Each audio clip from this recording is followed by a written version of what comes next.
Hey everyone, and welcome to The Explainer. We're going to dive right in today because we are unpacking a legend that is, well, so much more than it appears on the surface. We're looking at the epic of Heer Ranjha. Now, if you're even a little familiar with South Asian literature, you already know this is universally hailed as the absolute ultimate tragic romance. People often call it the Romeo and Juliet of the East. But what if I told you that the version we all know and love from pop culture is kind of missing the point entirely? Get ready, because we are going to peel back the layers of the story, starting from that cinematic gloss all the way down to its gritty, historical, and deeply spiritual roots. So, consider this. What if the greatest love story wasn't actually about humans at all? Sounds a bit wild, right? But I want you to just keep this question in the back of your mind as we go. We're going to challenge some major assumptions today, because it turns out the original authors of this epic were playing a brilliant, multi-layered game of metaphors that most modern audiences completely miss. Section 1. The Ultimate Punjabi Romance. Okay, so to really understand our modern perception of this romance, we actually have to jump back to 1970. That was the release year of a massively popular Pakistani film simply titled Heer and Ranjha, directed by Masood Parvez, starring Ajaz Durrani and Firdaus. This film was a juggernaut. It completely swept the Nagar Awards. It gave us this breathtaking music by Khwaja Khurshid Anwar, and it absolutely cemented this idealized, pure, and romantically tragic version of these star-crossed lovers right into modern pop culture. Basically, when most people today picture Heer and Ranjha, they're picturing the stunning visuals and those heart-wrenching performances from this exact film.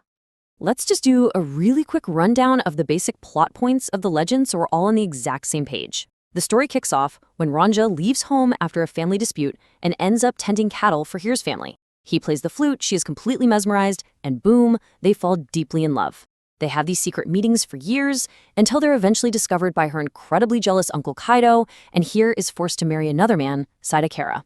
A totally heartbroken Ranjha renounces the entire world and becomes a wandering ascetic, a jogi. Finally, they manage to reunite, but right before they can finally tie the knot, Uncle Kaido tragically poisons Heer. Ranjha arrives just a little too late, eats the remaining poison, and they die side by side. It is the absolute perfect tragedy. Section 2. The gritty original epic. But here's where things get super interesting. If we look beneath that cinematic gloss and actually crack open the historical source material, the story changes drastically.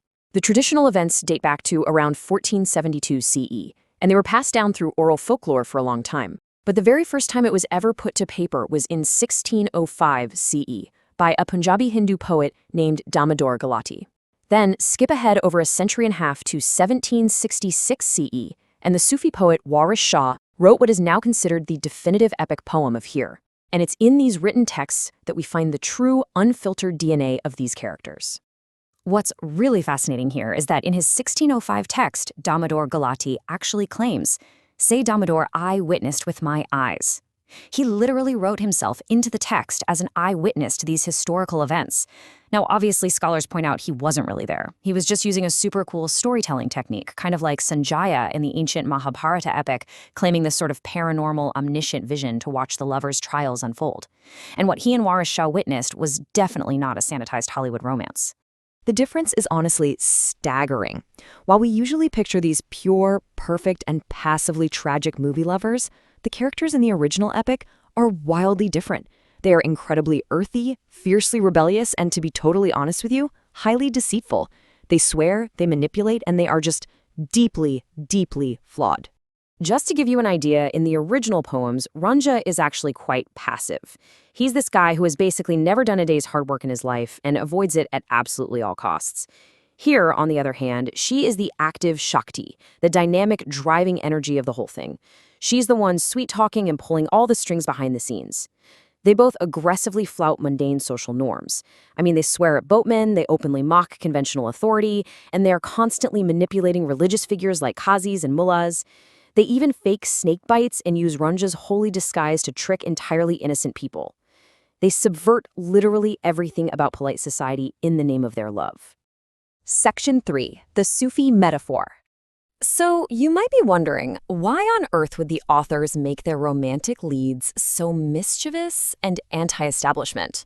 Well, to understand this, we need to look at the concept of ishq-e majazi.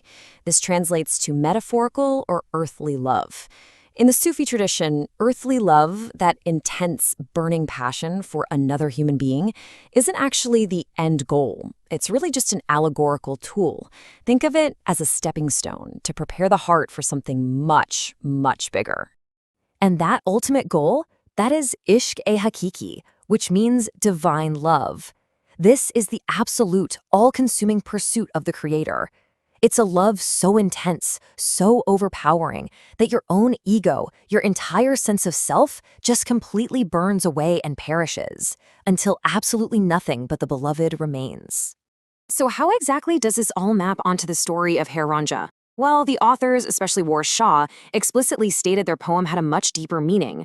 While the earthly reading just shows human lovers fighting against society, the spiritual reality is totally different.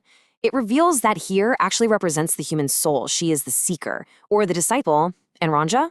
Ranjha represents the divine guide, the murshid, or even the divine itself. Their unconsummated, socially disruptive love represents the soul's desperate, unbroken yearning for union with God. They reject all the superficial, hypocritical rules of the material world in order to achieve it. This ultimate spiritual goal is perfectly captured in a very famous line of poetry from the legendary Sufi mystic Bulleh Shah, who also wrote about these lovers. In his work, Heer says, "Friends, do not call me Heer, instead call me Ranjha."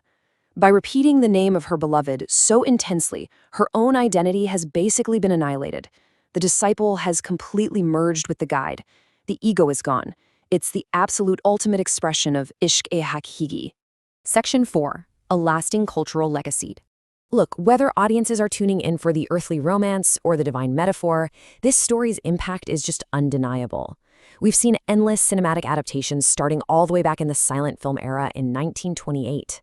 And it's massively influenced the global music scene too. From Bali Japal's 2001 track Ranjha to Punjabi MC's massive worldwide hit Jogi, even modern Bollywood blockbusters like Queen and Ravan directly reference their story. It's just one of those rare narratives that effortlessly transcends generations and mediums. Which leaves us with a pretty big question. Has our modern obsession with earthly romance blinded us to the deeper spiritual pursuits of these ancient storytellers? We all love a good tragic romance, right? But the next time you hear the names Heer and Ranjha, remember that you aren't just looking at a boy and a girl. You're looking at the ultimate metaphor for the soul's rebellion against the mundane, in search of the divine. Thank you so much for joining me on this explainer, and hey, keep questioning the stories you think you know.